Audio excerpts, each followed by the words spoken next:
देखा जाए तो ये बजट इतना भी बुरा नहीं है, पर बजट लोगों के लिए नहीं था। बजट सिर्फ दो लोगों के लिए था। तो ऐलान कर दिया कि लॉन्ग टर्म पर 12.5% और शॉर्ट टर्म पर 20% टैक्स वसूला जाएगा। नहीं नहीं, लॉस वॉस का कुछ नहीं होता। जहां देखो लोग शोर मचा रहे थे, मिडिल क्लास को क्या मिला, मिडिल क्लास को क्या मिला। लो मिल गया। अब मिडिल क्लास को मिल गया है इंडेक्सेशन से छुटकारा। वैसे हमें तो डर है कहीं अगले बजट तक ये लोग हमारे बच्चों की गुल्लकों से भी पैसे ना ले लें। वैसे भी एजुकेशन की क्या जरूरत है, कौन सा अपना सारे मिनिस्टर इतने पढ़े लिखे हैं। ऐसे ही तो देश को फ्यूचर प्राइम मिनिस्टर मिलेंगे। जब भी फैसिलिटीज की बात करो तो उसके नाम पर आपको मिलेगा रोड पे पड़ा हुआ कचरा। अगर कोई जानवर आपके घर के बाहर हक कर चला गया है तो वो साफ होते होते भी एक हफ्ता लगता है, पर टैक्स अगले दिन ही चाहिए। हेलो दोस्तों, तो आज हम बात करने वाले हैं बजट 2024 की। जी हाँ, हमारे देश के मिडिल क्लास को इस बजट का बहुत ज़्यादा इंतजार था और वो अब आ गया है। लेकिन ये बजट बहुत ही खास है। दरअसल इस बजट में मोदी जी ने अपने मन की बात रख ही दी है। और मिडिल क्लास को क्या मिला? जी हाँ, ठेका। देखा जाए तो ये बजट इतना भी बुरा नहीं है, पर बजट लोगों के लिए नहीं था। बजट सिर्फ दो लोगों के लिए था, एक नीतीश कुमार जी और दूसरे सीबी नायडू जी। क्योंकि अपनी निर्मला आंटी ने नीतीश जी को पूरे 26,000 करोड़ की मदद करी है और चंद्रबाबू नायडू को 15,000 करोड़। आप टेंशन ना लें, ये निर्मला आंटी के पास से नहीं जाएगा, ये पैसा देना हमें ही है। जी हाँ, इस देश के मिडिल क्लास को। आप सोच रहे होंगे आपके पास इतने पैसे कहां से आएंगे जो आप देंगे। रुकिए, अभी बताते हैं। जैसा कि हमने देख लिया है कि मोदी जी के मन की बात तो हम समझ गए, पर हमारे मन की बात कौन समझ रहा है? मुझे तो लगता है अब देश में सिर्फ दो ही स्टेट्स हैं। मूवी भी बनी थी इस पर, 2 स्टेट्स, एक बिहार और दूसरा आंध्र प्रदेश। वैसे सोचने की बात है, जब दो ही स्टेट्स को देना था तो ये सब ड्रामा करने की जरूरत नहीं थी। एक रूम में बुला लेते और बता देते। वैसे फोन पे भी बताया जा सकता था। ये पब्लिक को कितना चूतिया बनाएंगे। और तो और, अपनी निर्मला मैडम यहां भी नहीं रुकी। अभी तो मिडिल क्लास को हार्ट अटैक देना बाकी था, तो ऐलान कर दिया कि लॉन्ग टर्म पर 12.5% और शॉर्ट टर्म पर 20% टैक्स वसूला जाएगा। नहीं नहीं, लॉस वॉस का कुछ नहीं होता। लॉस वगैरह वो नहीं जानती क्या होता है। Loss does not exist in our system. वैसे सोचने की बात है, 12.5% ही तो मांग रहे हैं मोदी जी। वैसे हम इस टैक्स को देने से बच भी सकते हैं। अगर हम लॉस में रहें तो इसको इस तरीके से समझते हैं, प्रॉफिट बीजेपी के और लॉस हमारे। वैसे बात हो रही थी कि 2047 तक देश को डेवलप्ड कंट्री बना दिया जाएगा। अब देश का तो पता नहीं, पर बीजेपी तो डेवलप्ड पार्टी बन चुकी है और इसमें किसी और का हाथ नहीं है, उन भक्तों का है जो मोदी जी को बार बार लाते हैं। तो उन सब के लिए एक बार जोरदार तालियां। अरे वैसे निराश भी क्या होना है, 15% तो दे ही रहे थे हम शॉर्ट टर्म पर, अब 20 हो गया है। ये 4-5% बढ़ने से मिडिल क्लास को थोड़ी ना फर्क पड़ेगा। वैसे भी देश में मिडिल क्लास ही तो है जो टैक्स दे रहा है। और अगर वैसे भी हमसे हमारे प्रॉफिट ठीक से संभाले जाते तो थोड़ी ना मोदी जी को लाते। कोई तो हेल्पिंग हैंड हमें भी चाहिए था। सोचने वाली बात है, अब अगले बजट में बैंक में पड़े पैसे पर भी हमें इंटरेस्ट मिलने के बजाय हो सकता है 20% टैक्स लगा दिया जाए।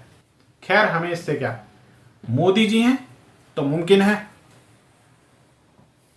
वैसे हमारे बीजेपी वाले देश हित के बारे में ही नहीं, प्रदेश हित के बारे में भी बहुत ज़्यादा सोचते हैं। क्योंकि अगर देश के साथ साथ हम अपने पड़ोसी मुल्कों का भी दाना पानी का इंतजाम ना कर सके तो फिर कैसा फायदा। और मोदी जी को विश्व गुरु का तमगा भी तो चाहिए, वो खाली देश के काम करके तो नहीं मिलेगा। तो इसीलिए अपनी निर्मला आंटी ने बता दिया कि अब से हम चाइनीज लोगों की भी मदद लेंगे एफडीआई के लिए। दूसरे शब्दों में कहें तो हम चाइना की चाटेंगे। वैसे आपको याद दिलाता हूं, ये वही कंट्री है जो पिछले काफी टाइम से हमारे लद्दाख को हड़पने के चक्कर में बैठी हुई है और कई बार अटैक कर चुकी है। अगर हम थोड़ा पीछे जाएं तो मोदी जी ने कुछ चाइनीज ऐप्स को बैन भी किया था बीच में। खैर, इन सब से हमें क्या, मिडिल क्लास आदमी को इतना नहीं सोचना चाहिए। मोदी जी हैं तो सब मुमकिन है। अब बात यहीं नहीं रुकी।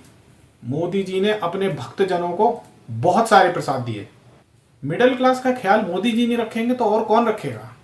जहां देखो लोग शोर मचा रहे थे, मिडिल क्लास को क्या मिला, मिडिल क्लास को क्या मिला।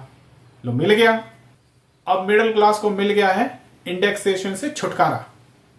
अब आप अपनी लॉन्ग टर्म इन्वेस्टमेंट जैसे गोल्ड, रियल एस्टेट, इन पर मोदी जी के हिसाब से इनहेरिटेंस टैक्स दे सकते हैं।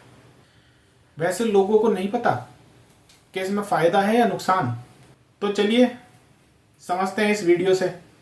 इंडेक्सेशन हटाना टैक्स लगाना नहीं है, इन्वेस्टर्स को पीनलाइज करने जैसा है। मैडम, मैं बताना चाहता हूं, inflation ravages the value of money. पैसे को खा जाता है इन्फ्लेशन, इसीलिए हम कॉस्ट ऑफ एक्विजिशन को इंडेक्स कर कर कैपिटल गेन टैक्स की कैलकुलेशन करते हैं। और जो लोग खुश हैं आज कि कैपिटल गेन टैक्स को 20% से घटाकर 12.5 कर दिया है, उनके लिए मैं एक उदाहरण लाया हूं। इस उदाहरण के माध्यम से हम समझ जाएंगे कि कैसे इंडेक्सेशन हटाना इस देश के इन्वेस्टर को एक बहुत बड़ी उसकी जेब पे डाका डालने जैसा है। मैडम, फर्ज करिए कि 2001 में आपने 1 करोड़ रुपए का एक मकान खरीदा। वो मकान की दर 6% के हिसाब से बढ़ती गई उसकी वैल्यू, और आज वो मकान जो 1 करोड़ का आपने 2001 में खरीदा था, वो आज 4 करोड़ 17 लाख रुपए का हो गया। अब 2 सिनेरियो हैं, एक इंडेक्सेशन का सिनेरियो जिसमें आप बेचें उस पर टैक्स लगे, और एक नया सिनेरियो जिसमें आप उसे बेचेंगे तो नई रेट के अकॉर्डिंग उस पर टैक्स लगेगा। मैं पहले पुराने सिस्टम के हिसाब से, इंडेक्सेशन वाले सिस्टम के हिसाब से उस पर कितना टैक्स लगेगा वो आपको बताना चाहता हूं। आज वो मकान जो आपने वर्ष 2001 में 1 करोड़ का खरीदा था, वो आप 4 करोड़ 17 लाख रुपए का बेचती हैं। तो आपकी सेल प्राइस 4 करोड़ 17 लाख, लेकिन आपकी purchase price, inflation adjusted indexed purchase price 1 crore नहीं, लगभग 3 करोड़ 60 लाख के आसपास आती है। यानी कि आपका sale price minus purchase price, जो प्रॉफिट ऑन सेल है, वो 54 लाख रुपए होता है।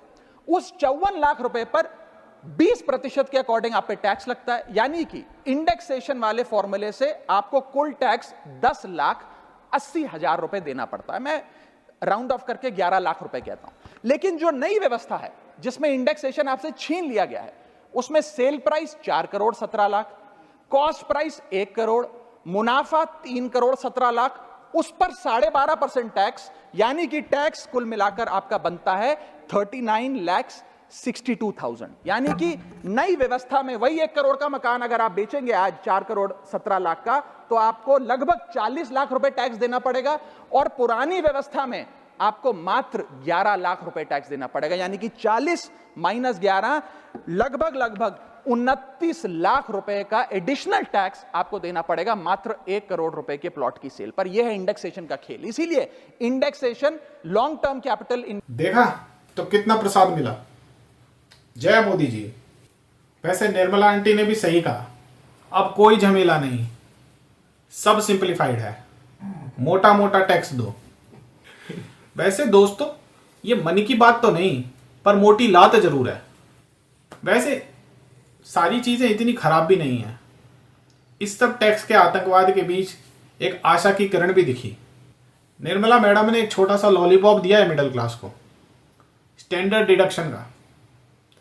जहां पहले 50,000 की लिमिट होती थी, वो बढ़ा के 75,000 कर दी गई है।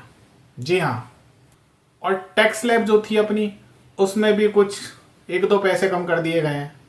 ले दे के अब 15 लाख तक की इनकम पर आप कुल मिला के 17,500 की बड़ी रकम बचा सकते हैं। इससे आप नई वॉशिंग मशीन खरीद सकते हैं। अब इस मोटी रकम से या तो आप फॉरेन ट्रिप जा सकते हैं, या फिर आप शायद कोई गाड़ी खरीद लें।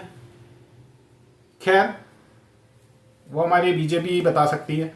तो देखा कितने दरिया दिल हैं अपने मोदी जी। वैसे ये सब फैसिलिटीज भी ओल्ड रेजिम वालों के लिए नहीं है। मुझे लगा कि कुछ लोग खुश हो गए हैं, तो ये सब फैसिलिटीज है अगर आप न्यू रेजिम पिक करते हैं। रही बात ओल्ड रेजिम की, तो 80C आज भी 1.5 लाख की लिमिट पर ही है। हर साल इन्फ्लेशन 7% बढ़ रहा है, पर 80C वही है। अगर आज कोई व्यक्ति 15 लाख की जॉब करता है और उसके घर में बीवी, बच्चे, पेरेंट्स समेत 6 लोग रहते हैं, तो वो भी मोटा मोटा टैक्स दे रहा है, चाहे वो अपने बच्चों को एजुकेशन दे पाए या ना दे पाए। इससे अपने मोदी जी को कोई मतलब नहीं है। वैसे भी एजुकेशन की क्या जरूरत है, कौन सा अपना सारे मिनिस्टर इतने पढ़े लिखे हैं, ऐसे ही तो देश को फ्यूचर प्राइम मिनिस्टर मिलेंगे। इतना ही नहीं, ये लोग इतनी भयंकर गर्मी में एसी को एक लग्जरी आइटम बताकर उस पर भी 28% टैक्स वसूल रहे हैं। और दिल्ली जैसी वर्ल्ड की मोस्ट पॉल्यूटेड सिटी में भी ये लोग आरओ और एयर प्यूरिफायर जैसी चीज़ों पर भी टैक्स ले लेते हैं, क्योंकि शायद ये लोग चाहते हैं कि मिडिल क्लास गटर का पानी पी के भी जिंदा रह सकता है। वैसे मोदी जी को इन सबसे क्या मतलब यार, जब मोदी जी का काम बनता तो भाड़ में जाए जनता। वैसे निर्मला आंटी से बाद में कुछ जर्नलिस्ट भाइयों ने बात करने की कोशिश करी, तो उन्होंने इस सब का एक्सप्लेनेशन के लिए बोला कि हमने टैक्स सिंपलीफाई कर दिया है। वैसे सिंपलीफाई करने का जुमला लगा तो दिया, पर इसका एक्सप्लेनेशन खुद निर्मला आंटी के पास भी नहीं है। मैडम कहती हैं मैं भी मिडिल क्लास से हूं। अब ये तो नहीं पता कि बीजेपी के लोग मिडिल क्लास किसको मानते हैं, पर कुछ दिन 10-15 लाख रुपए कमाइए, उस पर ढेर सारा टैक्स भरिए, बचे हुए पैसों से घर चलाइए और सरवाइव करके दिखाइए। वैसे हमें तो डर है कहीं अगले बजट तक ये लोग हमारे बच्चों की गुल्लकों से भी पैसे ना ले लें। पर इस बार एम्प्लॉयमेंट की काफ़ी बातें हुई। एम्प्लॉयमेंट के नाम पर वैसे मिला तो कुछ नहीं। कहते हैं 1 करोड़ लोगों को फॉर्च्यून 500 कंपनीज में इंटर्नशिप देंगे। अरे तो उनके एग्जिस्टिंग एम्प्लॉय कहाँ जाएंगे। बस यही था, बजट के नाम पर हवा में तीर चलाकर मैडम भाग गई। अपनी गवर्नमेंट को ले दे के बस टैक्स से मतलब है, बाकी किसी चीज़ से कोई मतलब नहीं है। टैक्स उन्हें यूएस जैसा चाहिए और फैसिलिटीज़ उन्हें देनी है अफगानिस्तान जैसी। जब भी फैसिलिटीज़ की बात करो तो उसके नाम पर आपको मिलेगा रोड पे पड़ा हुआ कचरा। अगर कोई जानवर आपके घर के बाहर हक कर चला गया है तो वो साफ होते होते भी 1 हफ्ता लगता है, पर टैक्स अगले दिन ही चाहिए। अरे टैक्स की इतनी ज़रूरत है भी अगर, तो सभी से लो, फार्मर्स से भी लो। क्या सारे फार्मर्स पॉवर्टी लाइन के नीचे हैं? मैंने तो खुद देखा है, लोग जी वैगन में घूम रहे हैं, पॉलिटिशियन खुद को फार्मर बता रहे हैं, जिसे देखो फार्मर बोल के करोड़ों का टैक्स बचा रहा है। वैसे ये बुरा नहीं है अगर मिडिल क्लास भी फार्मर बन जाता है तो। वैसे शर्म करनी चाहिए हमारी गवर्नमेंट को। यहाँ सांस लेने के लिए साफ हवा भी नहीं है और इन्हें सिर्फ टैक्स में दिलचस्पी है। चलिए दोस्तों, आप कमेंट करके बताएं कि इस बजट में आपको क्या सबसे अच्छा लगा, और अगर नहीं लगा तो क्यों नहीं लगा। वैसे मेरी मानिए तो बहुत हुआ इस बार, अगली बार नो मोदी सरकार। जय हिंद।